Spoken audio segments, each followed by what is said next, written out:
actor who really brought, realness to television, playing a great character, playing a great son on the Cosby Show. When news broke that Malcolm Jamal Warner had passed away out of nowhere, it sent shockwaves crashing through Hollywood.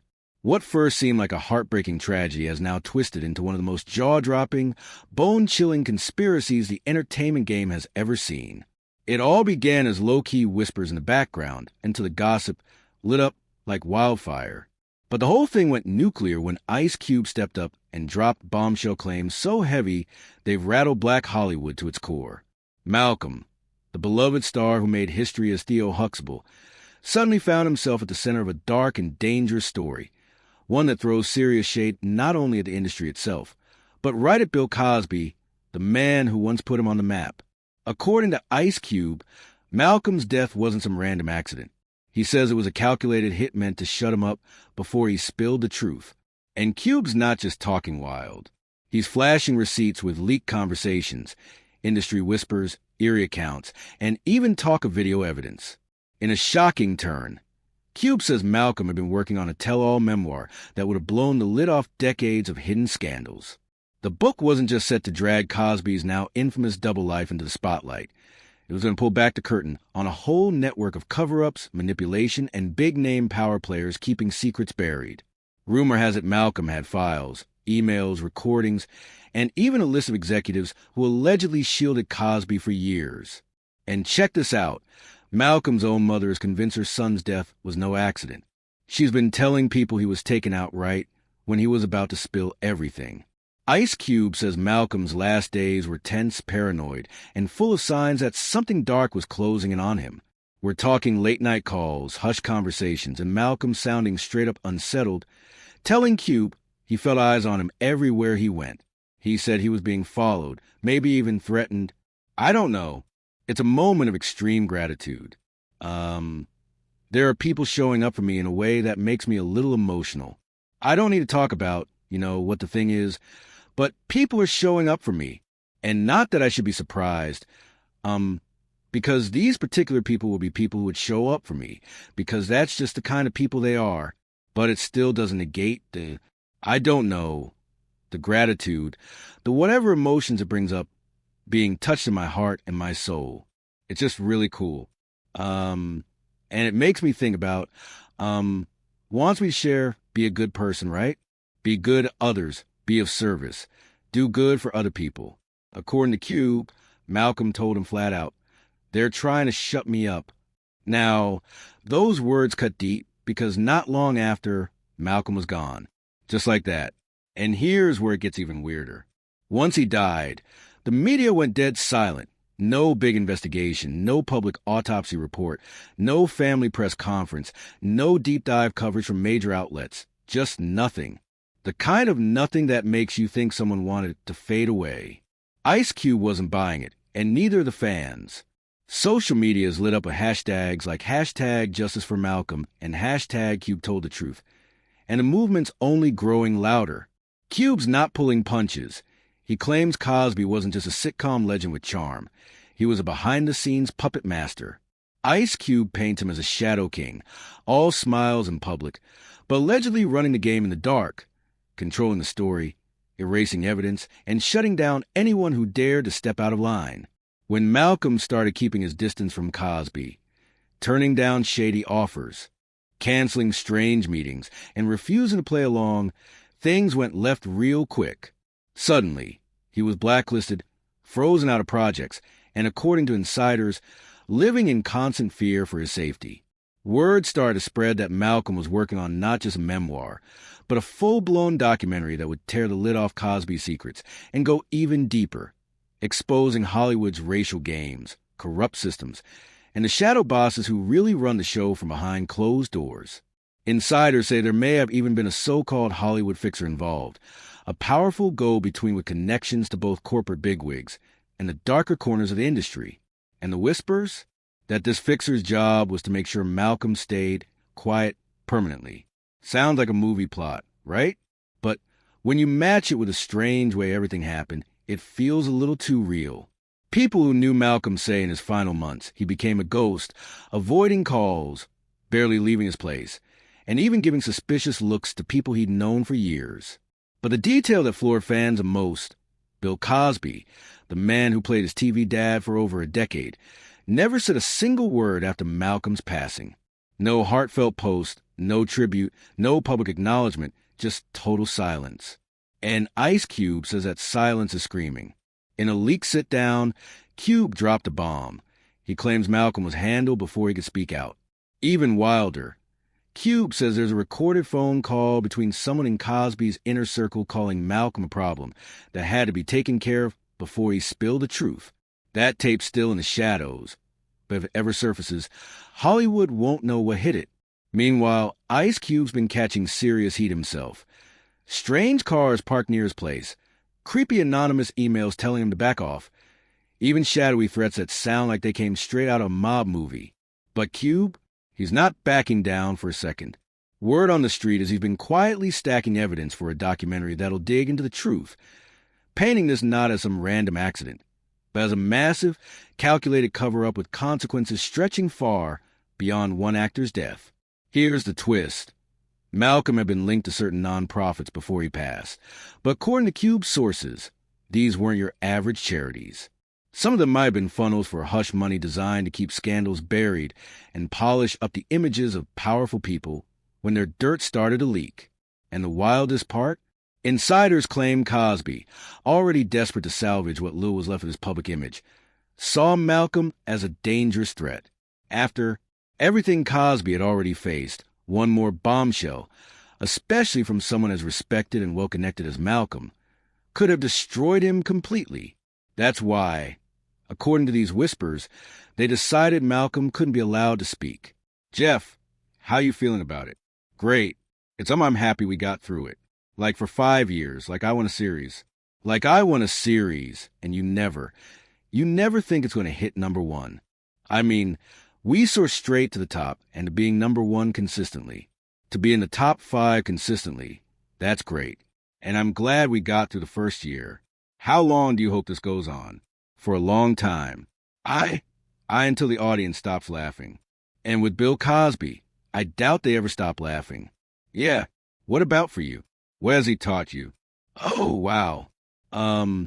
There's nothing I can say specific. There are things that that he's helped me with, throughout the whole year. If it has something to do with the script, if I have personal problems or whatever, it's variations of things, and I'm very grateful. What about this party? Seems like a pretty good celebration. Yes, we're celebrating for another year. Cube hasn't unloaded all his receipts yet, but the cryptic clues he's dropping, the pressure closing on him, and the eerie silence from mainstream media, it's all pointing to something way bigger brewing under the surface. If even a piece of what Cube's saying turns out to be true, it could blow apart Cosby's legacy and pull the curtains back on a tangled web of race, power, and big money deals. This isn't just one tragedy. It's about an entire system built to protect the elite and silence the truth-tellers. The mainstream media might be dead silent, but Ice Cube, a man who's built his whole name on keeping it raw and unfiltered, refuses to back down. He's made it crystal clear nobody's shutting him up. And the deeper you dig into Malcolm's final days, the more suspicious patterns start popping up. This isn't just sounding like some wild theory anymore. It's starting to feel like cold, hard reality. For a lot of people, it's hitting hard. The idea that America's so-called TV dad might have been guarding a legacy not built on family and laughs, but on fear, manipulation, and buried secrets. And now that Cube's cracked the door open, it feels like there's no way to close it again. As Cube's voice gets louder, more people tied to Malcolm are stepping forward. And what they're revealing is disturbing, heartbreaking, and impossible to ignore. Malcolm's mother, Pamela Warner, kept her silence at first, but now, sources close to her say she's convinced her son's death was anything but a random tragedy. Behind closed doors, she's reportedly told people that Malcolm had grown paranoid in the months leading up to his death, confided that he felt eyes on him, and even believed someone was tracking his phone and computer. Friends recall how he stopped hitting his usual hangouts, switched up cars like he was dodging someone, and even bailed on events last minute, like he knew something dangerous was closing in. That paranoia Malcolm felt, It wasn't just in his head. It came from something deadly serious. And now more and more people believe that something was his fearless plan to drop a memoir that would have blown the clean, shiny image of some of the entertainment world's most powerful men to pieces. And no, it wasn't just Cosby's name about to be dragged into the light. Sources say the manuscript had grown past 300 pages and was stacked with pure dynamite. Explosive details about exploitation, racism, and under-the-table deals that the public was never supposed to hear about. Malcolm wasn't just relying on old memories. He had years' worth of personal journals, busted NDAs, and even sworn testimonies from people too terrified to speak in public. The project's title, Hiding in Plain View, a name that cut deep, exposing how these dirty truths were sitting right in front of us the whole time, hidden behind Hollywood smiles and glittery fame. And his wife, whose identity had been kept completely private, knew exactly how dangerous this was. Reports say she begged him not to release the book without locking down serious legal protection first. She feared that once he went public as a whistleblower, he'd have a target on his back and there'd be no walking it back. Actor who really had brought, realness to television, playing a great character, playing a great son on the show. One insider claims Malcolm told her straight up, "If something happens to me, they'll say it was an accident. Don't believe it." That single line now haunts everyone who knew him. And as the morning continues, shady details around his death keep spilling out. The official story claims he drowned in Costa Rica, caught in a riptide. But multiple witnesses say they saw Malcolm in a heated argument with a man on the beach just hours before he hit the water. No police file confirms it. No suspect's name has surfaced. Nothing but silence where there should be answers. When you lay all the pieces out, the whole thing stops making sense. Here's where it gets truly disturbing. Malcolm's body was cremated less than 24 hours after it was found, and word is neither his mother nor his wife ever gave permission. That sudden move left people shocked and furious because many now believe any key evidence that could have told the real story was burned away forever. And it only gets stranger. That explosive memoir hiding in plain view, the one his closest friends swear was very real, has completely disappeared. Not a page found among his belongings. His laptop gone, when his personal effects were shipped back to his family. The computer was mysteriously missing. Emails to his publisher ghosted. Backup drives he was known to keep in a safe deposit box, suddenly off limits. It's like the whole project was scrubbed from existence in one sweep. But the people who knew him aren't budging. They insist it was real. They'd seen drafts, read chapters, even had deep talks with him about its contents. One anonymous source dropped a bone-chilling detail. The book's opening line allegedly read, "If you are reading this, then I didn't make it to the end." That sentence alone is enough to freeze your blood. As the mystery deepens, Ice Cube's still swinging. On a recent podcast, he revealed that Malcolm had personally reached out for help turning the memoir into a documentary. Malcolm reportedly told him, "They'll never let it air on cable. We have to do this ourselves." The plan? Skip the networks entirely. Drop it on YouTube, run underground screenings, and spread it through pure word of mouth. A grassroots bombshell they couldn't censor no matter who tried to shut it down. That missing footage, if it's still out there, is now seen as the holy grail of this entire mystery. Ice Cube has even brought in a private cybersecurity team to hunt for any digital trail Malcolm might have left behind. He's all in, determined to drag the truth into the light, no matter how deep it's buried. And Cube's not standing alone anymore. Other big names are starting to break the silence. Jaleel White, Steve Urkel himself, posted a cryptic message right after Warner's death. Not everything you're told is a whole truth. People paid attention. The questions started coming faster, and the noise, it's only getting louder. See, sometimes the story we're given is just the one that's easiest to package and sell. That post from Jaleel vanished in minutes, but not before screenshots lit up every corner of the internet. And he's not the only one sending quiet signals. Debbie Allen, Tempest Bledsoe, they both dropped subtle hints about heavy behind-the-scenes pressure to keep their mouths shut. No direct shots fired, but the weight in that silence is impossible to miss. So why are more speaking up? Insiders say it's fear, plain and simple. Fear of lawsuits. fear of losing million-dollar deals, fear of being iced out of the industry forever. But behind closed doors, the cracks are showing. More and more people are starting to admit they don't believe Malcolm's death was some freak accident. One of the most chilling accounts came from an anonymous executive who worked with Malcolm on a Netflix project. He recalls Malcolm telling him straight, "There are powerful men who will do anything to stay in control. If I go down, at least I'm telling the truth." That line's now making its rounds on blogs, podcasts, and indie news sites, throwing even more gasoline on this growing fire. Right now, the truth is buried under thick layers of silence, secrets, and straight-up fear. But Malcolm's circle, his mom, his wife, his closest friends, and Ice Cube aren't letting this go cold. They're connecting the dots, chasing every breadcrumb Malcolm left behind, and preparing to yank the curtain back on whatever darkness played a role in his final days. The official story hasn't budged an inch. But if even a fraction of what's being whispered is real, then this isn't just the loss of a beloved actor. It's the silencing of a man who was ready to risk it all to tell the truth.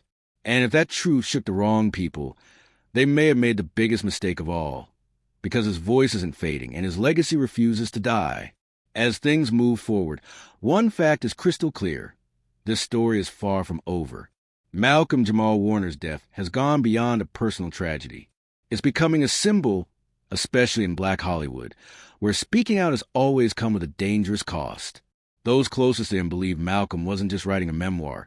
He was building a movement, something powerful, something meant to lift up young Black creatives while finally exposing the exploitation too many have suffered in silence. And now it's that very silence that's screaming the loudest. Ice Cube is still pressing for answers, and more voices are joining in, demanding justice with every passing day. What's got the streets buzzing again? A deleted podcast episode, Malcolm's final one, just resurfaced out of nowhere. It was recorded only 48 hours before his death. The title? When They Won't Let You Speak. No warning, no explanation. It vanished from every platform almost instantly. But now, thanks to anonymous sources, it's leaked, and it's sending shivers through anyone who hears it. Malcolm's voice in the recording is slow, heavy, like a man carrying the weight of something he couldn't put down. He sounds drained, reflective, almost like he knew time was running out. He talked about betrayal, about trust being broken, and about being tired. Tired of being polite, tired of waiting, tired of pretending everything is okay. Then comes a gut punch. There comes a point where staying quiet becomes more dangerous than speaking out. "I'm there now." That one sentence has set off a storm of suspicion. The episode is just 27 minutes long, but it's loaded. Malcolm slips in references to unseen forces and nameless figures pulling strings, a system that he warns doesn't value talent at all. "You think it's about talent," he says, "but it's about compliance. You're either part of the illusion or you're out." Those words are everywhere now, blowing up across social media, quoted by indie journalists and dissected by anyone chasing the truth. For fans who'd always seen Malcolm as a grounded, private artist, someone who avoided scandals, never chased headlines, and stayed true, it's starting to click. He wasn't just protecting his own image. He was protecting something bigger. In those haunting last recordings, Malcolm wasn't just speaking his truth. He was locking it in stone. He even mentioned his daughter, making it clear he didn't care about leaving her fame or money. He wanted to leave her the truth. "My story won't be easy to hear," he said, "but it's mine and I won't let them rewrite it." That line has now become a rallying cry, an anthem for those in the industry who are done playing along. A quiet resistance is starting to rise. Young actors, writers, and creatives are flooding timelines with Malcolm's quotes, tagging them with captions like, "We hear you," and "Your voice lives on." Independent filmmakers are already sketching out projects inspired by his life and mission, trying to carry the torch and finish what he started. But under all this growing momentum, a thick tension is building, because as the movement spreads, so does the pushback. Just weeks after Ice Cube went public with his claims, several indie bloggers covering the story say they were threatened. Some had their social media mysteriously flagged or restricted. One even says they were visited by men claiming to be from a media licensing firm. But what started as polite talk quickly turned into pure intimidation. Day by day, it's becoming clearer. There are powerful forces out there that do not want this story told. and yet somehow the truth keeps slipping through the cracks. In a surprising twist, a tech associate who once worked with Malcolm claims the memoir might not be gone forever. They say encrypted backups of the manuscript could still be hiding in cloud storage, but cracking them would take legal maneuvers and serious time. And that's not all. A former assistant says Malcolm left behind a handwritten journal locked away in a box at his old recording studio. Inside, potential outlines, chapter notes, dates, and names. But that box, word is it's sealed tight, part of a private investigation that's still very much alive. What happens next could flip this entire story on its head, depending on how much of Malcolm's work actually sees the light of day. While the world waits, fans are diving headers into his past, replaying old interviews, rewatching projects, and dissecting every word he ever spoke, searching for clues and for meaning in a story that refuses to fade away. Now, people are realizing Malcolm had been dropping hints for years, from the raw poetry and hiding in plain view to his spoken word sets that hit like gut punches. He'd been tackling heavy topics long before anyone connected the dots. Systemic racism, mental health battles, survival, an industry built to chew you up. He was trying to shake people awake, but most only started listening after he was gone. Critics are asking the hard question: why have the big media outlets stayed almost completely silent? Aside from a handful of polite obituaries, there's been no deep coverage of Ice Cube's claims or the suspicious events surrounding Malcolm's death.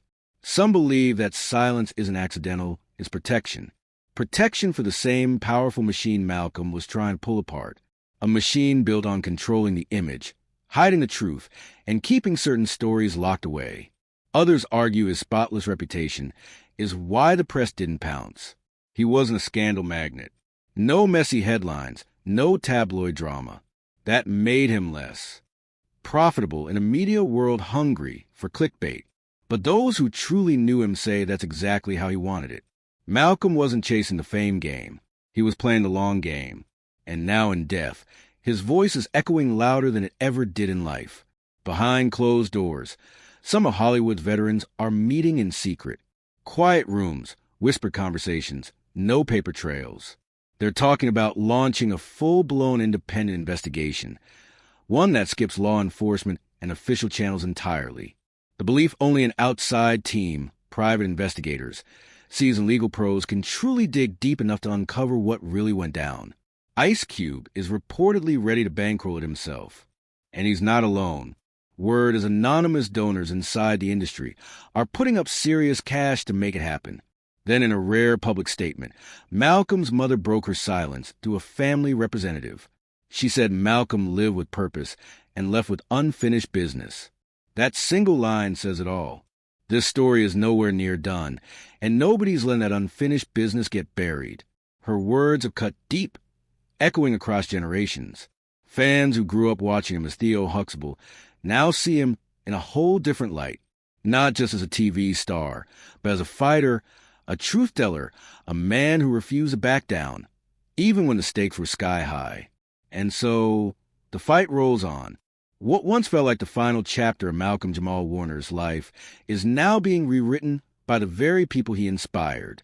His last podcast, The Missing Memoir, The Whispers of Secrets Too Dangerous to Name. This isn't just a story from the past. It's a puzzle. And right now, thousands of us are out here trying to piece it together. Whether the full truth breaks tomorrow, next year, or a decade from now, one thing's certain: Malcolm's voice never vanished. If anything, it's roaring louder than ever. He didn't just speak on survival. He lived it, turning it into a form of resistance, a form of excellence. And now, in what feels like the final chapter of this saga, it's clear he may have sparked the very revolution he always believed could happen. If anyone thought erasing him would kill the story, they couldn't have been more wrong, because this isn't the end of Malcolm Jamal Warner's legacy. This is just the opening scene of something much bigger. So, if this hit you, if you believe there's more to this story, don't let it fade away. Smash that like button. Hit subscribe for more deep dive investigations. Drop your thoughts in the comments and share this with someone who needs to hear it. We'll see you in the next one. Stay sharp, stay loud,